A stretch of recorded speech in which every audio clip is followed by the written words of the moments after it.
just seen are the final moments of Muammar Gaddafi, a dictator who ruled Libya with an iron fist for more than 40 years. His regime was defined by repression, a cult of personality, and systematic violence. Gaddafi imprisoned and murdered his opponents, ordered massacres against his own people, and financed terrorist attacks that shocked the world. He presented himself as a revolutionary and anti-Western leader, but his power was built on fear and the misery of millions of Libyans. For decades, he seemed untouchable, protected by armies and oil fortunes. Yet his end was brutal and lonely. Trapped on the streets of his homeland, surrounded by those he once sought to control. This is the story of the dictator who was killed by his own people. Crawling through the desert sands, he desperately searches for an undamaged vehicle to continue his escape. With no luck.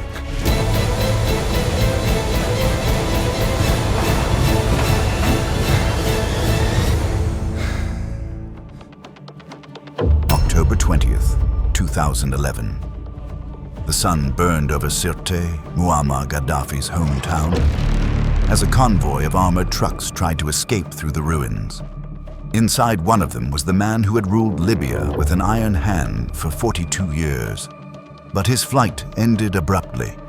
French NATO jets spotted the convoy and bombed it. The explosions tore apart the vehicles and his guards, yet Gaddafi survived. Dazed and wounded, he desperately searched for shelter with a handful of loyal followers. The last refuge of the guide of the revolution was a drainage pipe on the outskirts of Sirte, the final stop on a path that led from a golden palace to a sewer. That's where the rebels found him. Fighters from the National Transitional Council, a mix of local militias and longtime opponents who had risen against the regime during the Arab Spring. When they dragged him out, the dictator was bloodied and trembling. There was no trial, no ceremony, only insults, kicks, and punches. They pulled him through the streets of his own city amid shouts of vengeance. Some spat on him while others recorded the scene with their phones.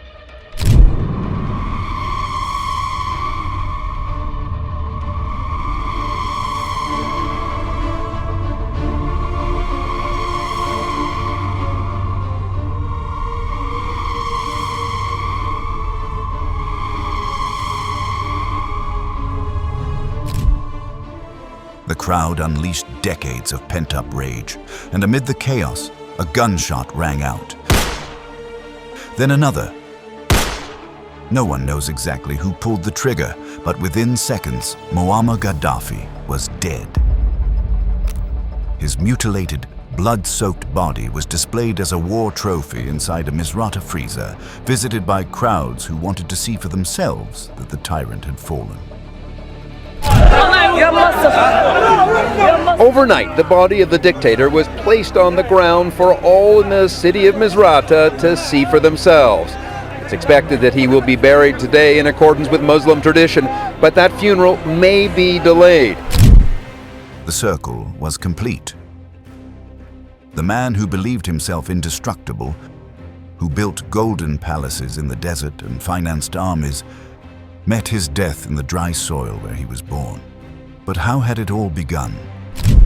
And what did he do to provoke such hatred and such a brutal revenge?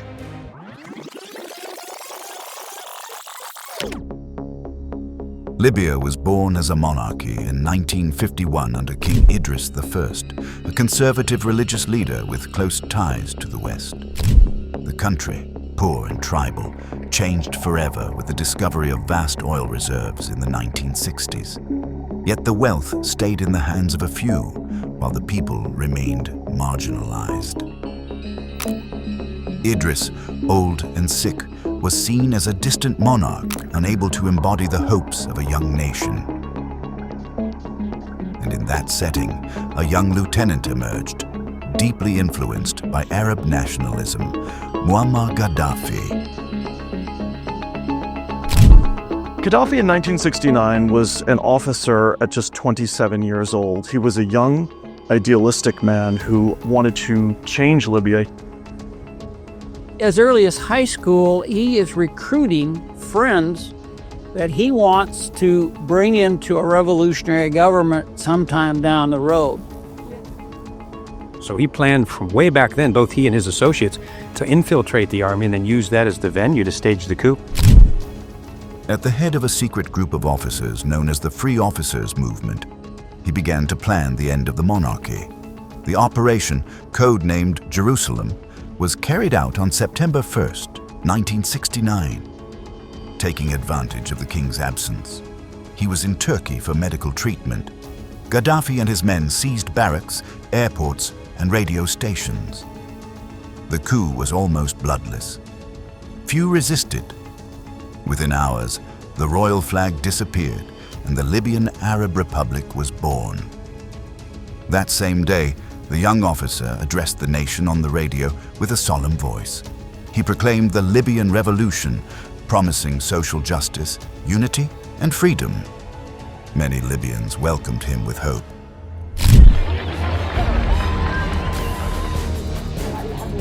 For the first time, he speaks to the Libyan people. As of now, Libya shall be free under the name of the Libyan Arab Republic. Free brothers in a society over which, God willing, shall flutter the banner of brotherhood and equality. They broke out in the streets and were elated, celebrating that they had this new government, a man of the people. There was this elation that ran through Libya. But those promises quickly turned into absolute control. The 27-year-old revolutionary decided that an entire nation should submit to his will. His face began to appear on murals, in public squares, and in school books. The king's image was erased and replaced with the cult of the new leader. Wearing a military uniform and speaking in populist tones, Gaddafi presented himself as the savior of the nation. He launched radical policies, insisting that Libya's oil wealth should be used to help the poor. He built roads, he built schools, he increased literacy, increased the lifespan of people. Gaddafi built housing complexes, apartment complexes. He made a big deal of telling people, these are your home, this is your property. The quality of life in Libya for a time was actually higher than that of states like Brazil and Soviet Russia. It's all part of young Colonel Gaddafi's plan to be a great Arab leader. What seemed like a project for social change soon became the seed of a dictatorship.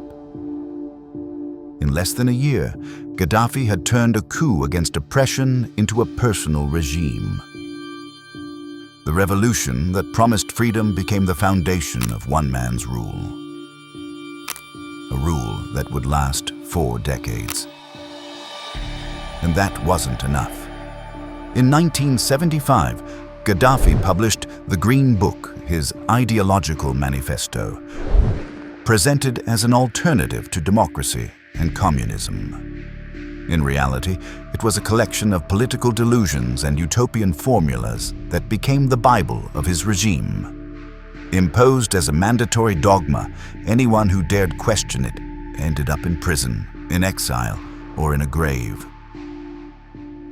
Democratic institutions were banned and replaced by people's committees that, in practice, only served to consolidate his absolute power. Meanwhile, repression became the hallmark of his rule. Anyone who defied Gaddafi paid the price.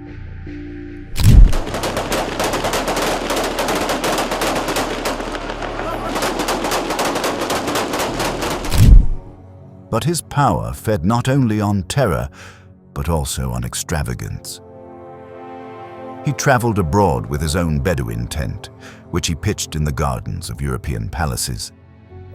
He surrounded himself with a retinue of women, the Amazons, an all-female bodyguard unit chosen as much for display as for protection. Behind that theatrical facade hid a system of abuse. Many of those women had been recruited under threats and later subjected to sexual violence. Sex became an instrument of domination. Survivors revealed that Gaddafi kept sexual dungeons where he forced young virgins, both men and women, to satisfy his whims.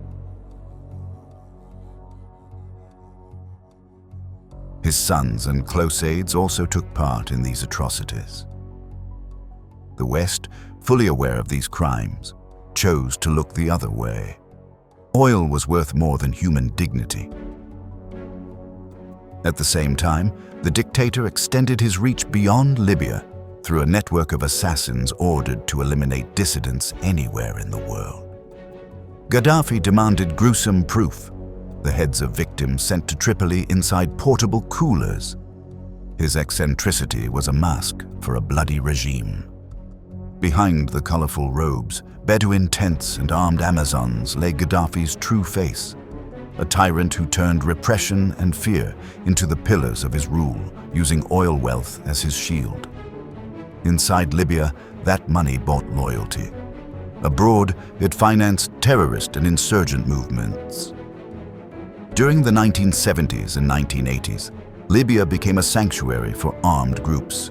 It supported ETA, the FARC, the Red Army faction, the Black Panthers, and several Palestinian factions. His regime trained militants, supplied weapons, and funded attacks. Among them, the massacre at the 1972 Munich Olympics. Gaddafi considered it a perfectly acceptable operation based on his worldview, and despite the bloodthirsty, murderous things that these terrorists did, he considered them heroes.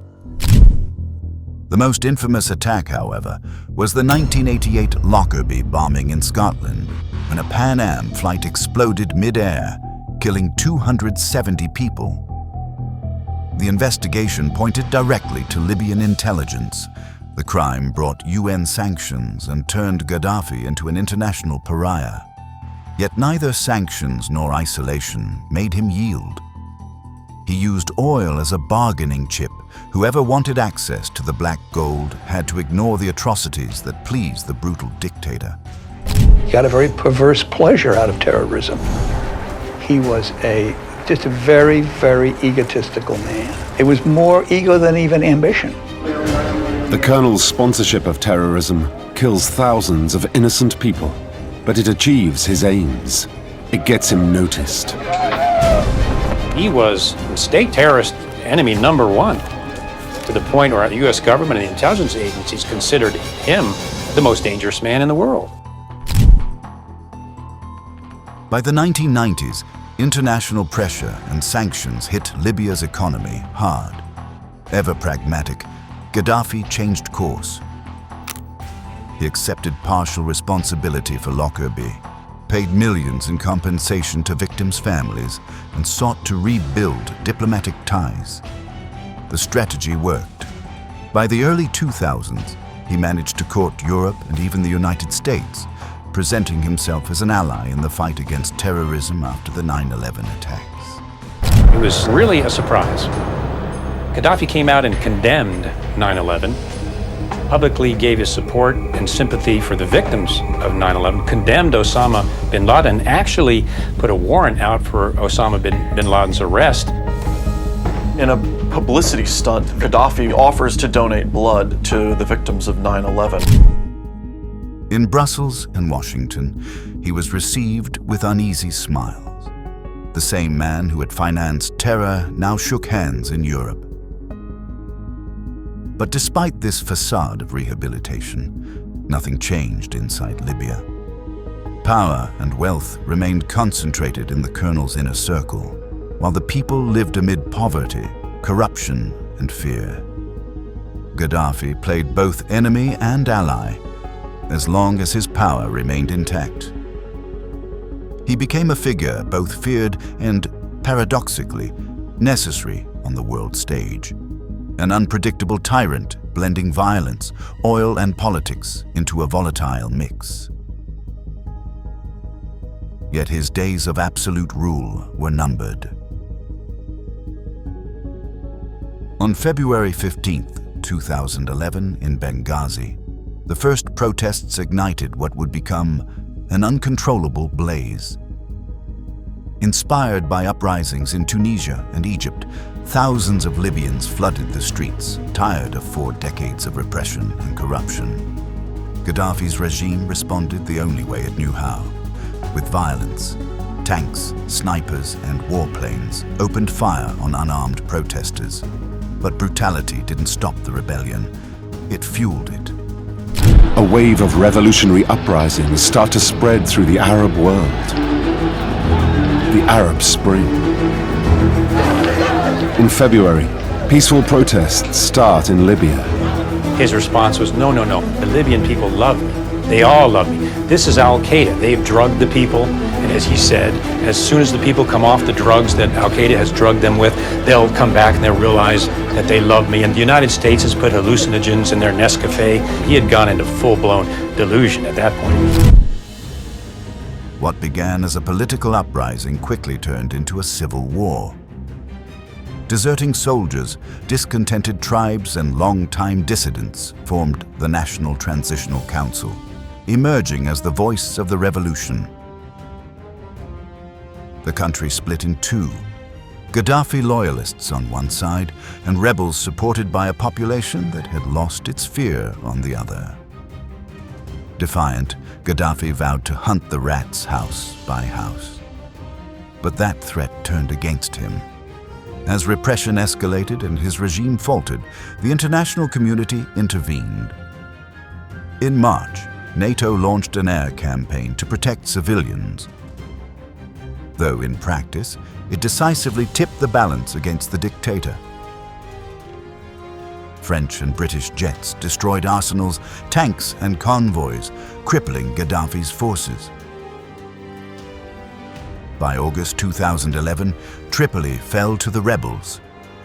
The power Gaddafi had built over 42 years collapsed before his eyes. Forced to flee, he took refuge in his hometown, hoping to resist, but his army disintegrated and his followers vanished. And so we return to that October 20th, 2011.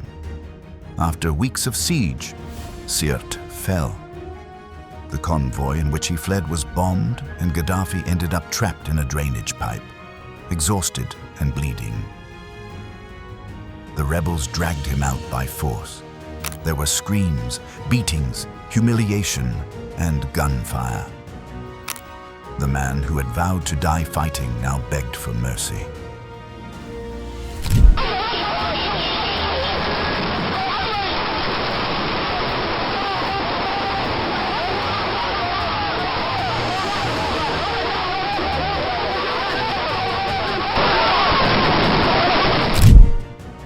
His execution was filmed on cell phones and broadcast around the world. The fall of the dictator played out before humanity's eyes. Raw, shocking, and unforgettable. Days later, the National Transitional Council declared the war officially over. The last dictator of North Africa had fallen, not by foreign armies, but by the uprising of his own people.